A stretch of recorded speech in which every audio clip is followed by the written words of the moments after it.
But how's everything over in France? We haven't really talked about your professional playing. How's it going over there? I know you guys have been. It's good.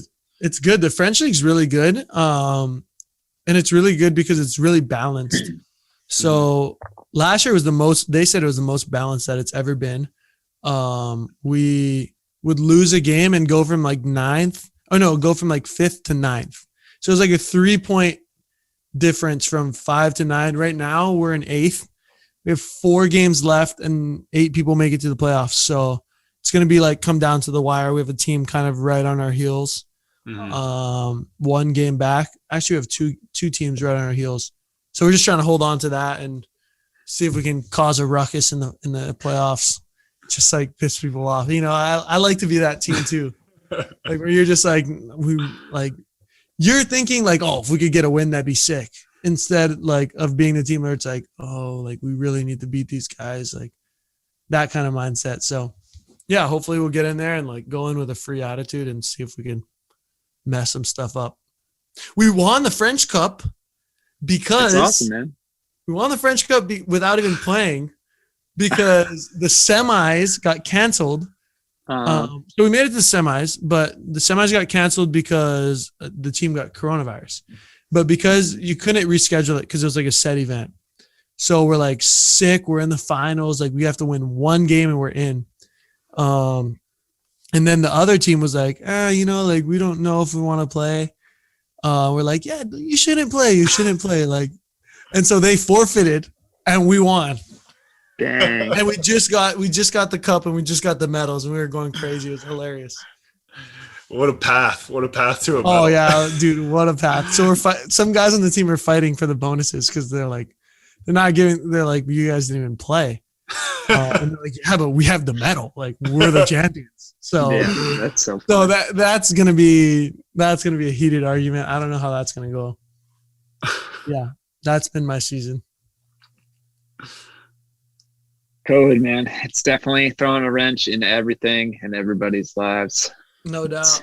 It's amazing that anyone's playing at all, honestly, given what has been happening last year. I feel like it's sweet. Yeah, though. It's crazy. Happy that we're able to play and that you're able to get. Oh, 100%. That would have been brutal a whole year. Like 100%. Especially when it's your job. Hey, you would have been. Oh, but are you looking to stay in France next year? Are you gonna stay with the? No. I think I'm on my way out, but I'm glad that I came to the French league because it's like every night you're playing like really good players. There's no nights off, and then there's a lot of really good ball control. So the rallies are like it's based. In my opinion, it's like the older guys that like have a lot of experience, but they're like a little bit less physical. Mm-hmm. And then the young guys that are super talented, but they're not polished enough to be in a top like Poland or Italy. Yeah. Mm-hmm. And so it's like a really good mix of like there's some physicality, but like the old guys kind of are mentoring the young guys. Mm. And like playing really good, clever ball and like teaching guys like you don't always have to hit hard and stuff like that. Yeah. So it's a super fun league and the defense is incredible. And so there's long rallies. It's entertaining. And it allowed me to set, like to be a full-time setter. And I feel way more comfortable. I feel like I'm a setter now. Mm-hmm. And I feel way more comfortable in the position than I did when I first arrived. So I'm really glad I came here to kind of like spend some time doing that. That's good, man.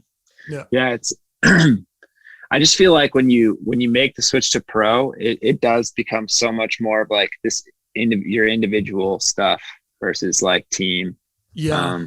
And it's still like, you can still have good team culture. And obviously like you're working with the team for a goal to like do well in your league, but there's so much more that's out of your control and like so much less you have influence on. It's just like, all right, I need to get better at this. What am I going to get better at practice today? Yeah. It's going to help the team perform more so than like trying to do so much. Yeah. No, you're definitely right. I got lucky with a lot of young guys that are super cool and that have created a good culture, but there's still aspects of that. And there's definitely, that's the majority of how the teams are like, very individualized. Yeah, and I especially feel like if you're like, even if you are in a great culture, it's like at the end of the day when you go to lay in bed and you get like that email from your agent or something, like it's in the back of Yeah, your head. yeah. And you're like, well, shit, like if I'm not performing, it's not coming Oh, again. no doubt, no doubt. Yeah, Yeah. no doubt. And it's like in college, it's like you got your 4 years and they want to make you a better player, get you to grow. Yeah, yeah. You're pretty secure. Yeah. And it's like I mean, even some guys over here, it's like you'll be here a few months. So like, shit, that's not what we're paying for. And they'll just like cut them, send them home. Like one of my Yeah, buddies plays in Romania and he had another teammate and his teammate was from the US. And they were like, yeah, you're not doing it. We're going to ship you home. And they like bought his ticket. And like 4 days later, he was back in the US. And my yeah. buddy was like, dude, it was gnarly. brutal. Yeah. Yeah, it's gnarly.